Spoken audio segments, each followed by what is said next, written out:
विमान हादसे ने पूरे देश को झकझोर दिया। इस दर्दनाक हादसे में 265 लोगों की मौत की पुष्टि हुई है। हादसे में विमान में सवार 241 यात्रियों की मौत हो गई, जिनमें 230 यात्री 12 क्रू मेंबर सवार थे। इनमें से एक बच पाया। अहमदाबाद के डिप्टी कमिश्नर ने 265 लोगों की मौत की पुष्टि की है। गुरुवार को उड़ान भरने के चंद मिनट बाद ही विमान क्रैश कर गया था और मेघानी नगर में पहले बीजे मेडिकल कॉलेज की मेस बिल्डिंग से टकराया और इसके बाद विमान में आग लग गई। चारों तरफ धुआं और मलबा बिखर गया, चीख पुकार मच गई। अहमदाबाद विमान हादसे में 265 लोगों की मौत हुई है। पुलिस का कहना है कि विमान हादसे के बाद सिविल अस्पताल में 265 शव ले जाए गए। मरने वालों में हॉस्टल में रहने वाले लोग भी शामिल हैं।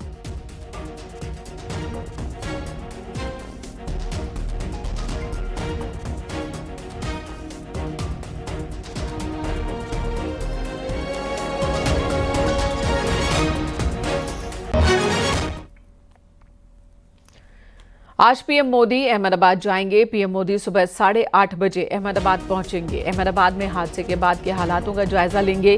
विमान हादसे को लेकर अलग अलग एजेंसियों और डीजीसीए ने जो शुरुआती रिपोर्ट तैयार की है, उस रिपोर्ट के बारे में भी प्रधानमंत्री को जानकारी दी जाएगी।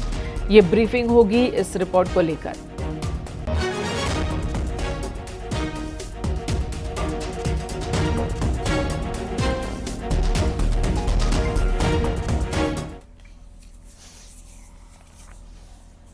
वहीं गृह मंत्री अमित शाह कल ही विमान हादसे के बाद पहुंच गए थे अहमदाबाद। उन्होंने हालात का जायजा लिया, अस्पताल पहुंचकर घायलों से मुलाकात भी की। अमित शाह ने कहा, मृतकों की पहचान के लिए डीएनए जांच होगी।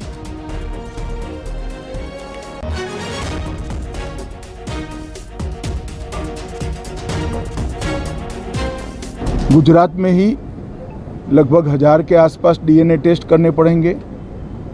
ये सभी टेस्ट करने की क्षमता गुजरात में विकसित है, तो डीएनए टेस्टिंग के लिए कहीं गुजरात के बाहर जाने की ज़रूरत नहीं पड़ेगी। गुजरात की एफएसएल और नेशनल फॉरेंसिक साइंस यूनिवर्सिटी दोनों मिलकर कम से कम समय में डीएनए का परीक्षण पूरा करने के बाद परिवारजनों को अपना मृतदेह परिजन का मृतदेह सौंपने का काम करेंगे। डीएनए के अलावा शवों की पहचान के लिए फॉरेंसिक डेंटल आइडेंटिफिकेशन प्रक्रिया भी शुरू कर दी गई है। इसमें दांतों का सैंपल लिया जाता है और इसी से जुड़ी ये ग्राउंड रिपोर्ट आपको दिखाते हैं। शवों की शिनाख्त की प्रक्रिया कैसे शुरू होगी, हम आपको बताते हैं। देखिए, आप ये तस्वीरों में देख सकते हैं, इन डिब्बों को ले जाया जा रहा है और बाकायदा ये डॉक्टर हैं, फॉरेंसिक लैब लिखा है। देखिए, ये फॉरेंसिक एक्सपर्ट हैं और ये इनकी टीम है। सर, ये आप डिब्बा क्या ले जा रहे हैं और क्या आप अंदर से पार्थिव शरीरों से कलेक्ट करके ला रहे हैं? पहले अपना परिचय दीजिए। सर, मेरा नाम डॉक्टर जयशंकर पिल्लाई, मैं एक फॉरेंसिक डेंटिस्ट हूँ। मैं government dental college hospital Ahmedabad में काम कर रहा हूँ। एक्सपर्ट फॉरेंसिक डेंटिस्ट्री का है। यूजुअली इस तरह सा कंडीशन में इंटरपोल के मुताबिक दांत बहुत इम्पोर्टेंट रोल प्ले करता है आइडेंटिफिकेशन के लिए, बिकॉज हर एक के दांत का अरेंजमेंट अलग अलग सेम नहीं होता है, यूनिकनेस रहता है और ट्रीटमेंट का भी यूनिकनेस रहता है। किसी ने ट्रीटमेंट लिया होगा उसका भी एक यूनिकनेस रहता है। तो आपने अभी जो अंदर गए हैं, आपने क्या कलेक्ट किया है? हमने पूरा डेंटल आइडेंटिफिकेशन के लिए हमने दांत का सेटिंग अरेंजमेंट देखा है।